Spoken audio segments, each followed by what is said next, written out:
যে ইন্তেকাল হওয়ার পরে পর্দা গমন করলেন, তিনারও তো শেষ গোসল হয়েছে, তিনাকে আখির গোসল দেওয়া হয়েছে, কিন্তু আমার নবীজি সাল্লাল্লাহু তাআলা আলাইহি ওয়াসাল্লামের শেষ গোসলের পানিটা কোথায়? আমার আল্লাহ পাক রব্বুল আলামিনের চারজন ফেরেশতা রয়েছে, মাশহুর ফেরেশতা। যেমন এই গ্রামে এমন তো মানুষ আছে যে কিছু বলে ওদের নামটা আগে আসে কি না? একটু হানাও করে না বলে কিছু বুঝতে পারবেন না, আমারও বলে কোনো মজা আসবে না, তো বলতে হবে। এই গ্রামে কোনো মানুষ এমন আছে তো ওর নামটা আগে আসে কিনা?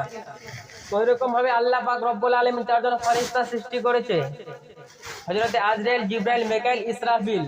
এই চারজন ফেরেশতা মিলে নবীজির শেষ গোসলের পানিটাকে জান্নাতের মধ্যে নিয়ে রেখেছে, বলে সুবহানাল্লাহ। এবার ওই চারজন ফেরেশতাকে এক এক করে ফেরেশতা চারটাকে জিজ্ঞাসা করবো ওরা গোসলের পানিটা কিসের জন্য নিয়ে গেল। এক নম্বর ফেরেশতা হযরতে আজরাইল আলাইহিস সালামকে জিজ্ঞাসা করা হলো, আজরাইল বলো তুমি গোসলের পানিটাকে কেন নিয়ে গেলে?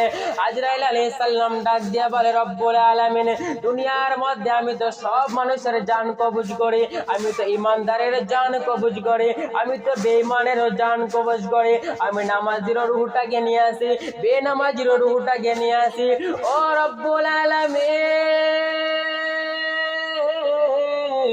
দুনিয়ার মধ্যে আমি তো সব মানুষের জানটাকে কবজ করে গেলাম, কিন্তু আমি তো এবার এই যারা বেঈমান ব্যক্তি, যারা বেনামাজি, তাদের কষ্ট হবে আমি এটা সহ্য করে নেব, কিন্তু যারা আপনার ইবাদত করে, আপনার হাবিবুল্লাহর বান্দেগি করে, আপনার রাসূলুল্লাহর প্রতি দুরূদ সালাম পড়ে, ওগো রব্বুল আলামিন, আমি আজরাইল তাদের কষ্টটা সহ্য করতে পারি না। আমি এই কারণে আমি তাই নবী মুস্তাফার শেষ গোসলের পানিটাকে নিয়ে এসেছি। যখন আমি কোনো ইমানদারের জান কবজ করব, আমি যখন ভালো মানুষের রূহটাকে নিয়ে আসবো আল্লাহ, আমি তখন ওই নবী মুস্তাফার শেষ গোসলের পানি কয়েক ফোঁটা তার মুখের মধ্যে ছিটিয়ে দেব, আর ওই সেই মানুষটা না ওই ভয়ঙ্কর কষ্ট থেকে বেঁচে যাবে। আমি এই কারণে আমার নবীজির শেষ গোসলের পানিটাকে নিয়ে আসলাম। যে বেঈমান ব্যক্তির জান কবজ করার সময় কষ্ট হবে, এটা স্বাভাবিক, আমি সহ্য করে নেব, কিন্তু আমি নামাজি ব্যক্তির, ইমানদারের তো আমি কষ্টটা সহ্য করতে পারি না। একটা ফেরেশতা হলো, বাকি রয়েছে তিনটা।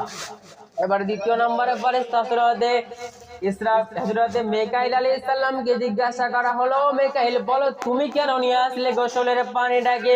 মিকাইল আলাইহিস সালাম বলে, রব্বুল আলামিন, আমি এই কারণে গোসলের পানিটাকে নিয়ে আসলাম, যখন একটা মানুষ ইন্তেকাল করে, একটা মানুষ যখন মৃত্যুবরণ করে অন্ধকার কবরে চলে আসবে, আসার পরে যখন ওই তার কবর দেওয়ার পরে যখন মানুষেরা বাড়িতে চলে যাবে, ওই কবরের মধ্যে দুইজন ফেরেশতা যাবে, মুনকার নাকির ফেরেশতা, তার কবরের মধ্যে সওয়াল করার জন্য যাবে, কিন্তু মুনকার নাকির এত ভয়ঙ্কর চেহারা যে মুনকার নাকির পুরো শরীরটা রয়েছে চুলে ঢাকা, চোখগুলো নীল নীল, দাঁতগুলো বড় বড়।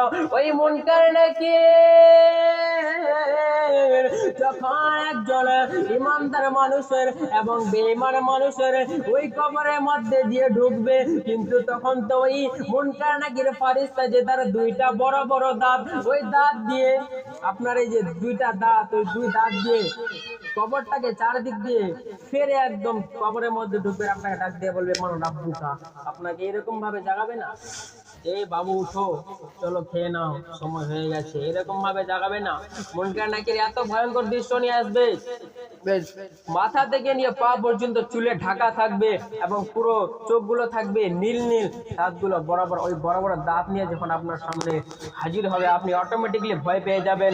হযরতে মিকাইল আলাইহিস সালাম বলে, রব্বুল আলামিন, আমি এই কারণে গোসলের পানিটাকে নিয়ে আসলাম যে যখন কোনো ইমানদার ব্যক্তির কবরের মধ্যে মুনকার নাকির ভয়ঙ্কর চেহারা নিয়ে যাবে, আমি তখন ওই গোসলের পানি কয়েক ফোঁটা ওই ব্যক্তির উপরে ছিটিয়ে দেব এবং ওই ভয়ঙ্কর দৃশ্য থেকে বেঁচে যাবে।